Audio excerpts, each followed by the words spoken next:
An abiotic factor is a non-living part of an ecosystem that affects living organisms. There are many abiotic factors, such as water. Water is an important abiotic element, as is required by all living species and is required for plant development. Soil. Soil is mostly made up of small particles of rock, and plants use their roots to get water and nutrients from the soil. Sunlight. Sunlight is the main source of energy for the earth, and it is necessary for photosynthesis. Temperature.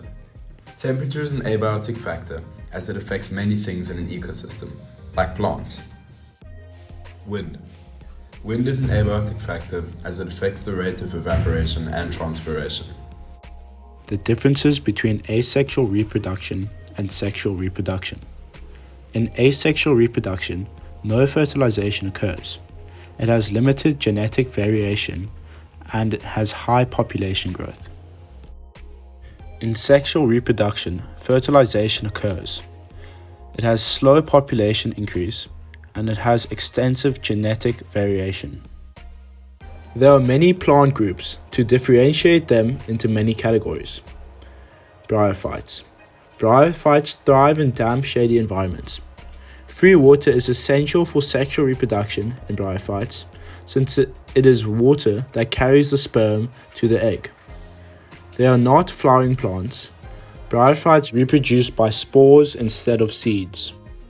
Pteridophytes. Pteridophytes are found in moist, shady, and damp places, like crevices of rocks, bogs, swamps, and tropical trees. Pteridophytes are vascular plants that reproduce using spores. They do not produce flowers or seeds, and hence are also known as cryptogams. Gymnosperms. Gymnosperms do not produce flowers, and their seeds are not formed inside a fruit. They are found in colder regions where snowfall occurs, and develop needle-like leaves. Angiosperms. Angiosperms can be found in almost any environment, so long as there is sunlight, some form of water, and a way to spread their offspring. They do not require water for fertilization. The pollen grains contact the stigma of the flower and travel down the style to the ovary, where they fertilize the seeds. Angiosperms have flowers, fruit-covered seeds. Cycads are gymnosperms and are one of the oldest and most endangered plant groups on the earth. This makes their status for collectors valuable. They are very specialized pollinators, usually a specific species of beetle.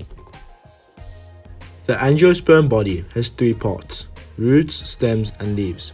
These primary organs constitute the vegetative plant body. On the inside of the plant, there are sepals, petals, carpels, and stamens.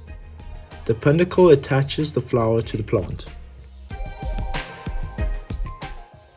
We got our information from Google, Kirsten Marsh Gardens, and our bio textbook.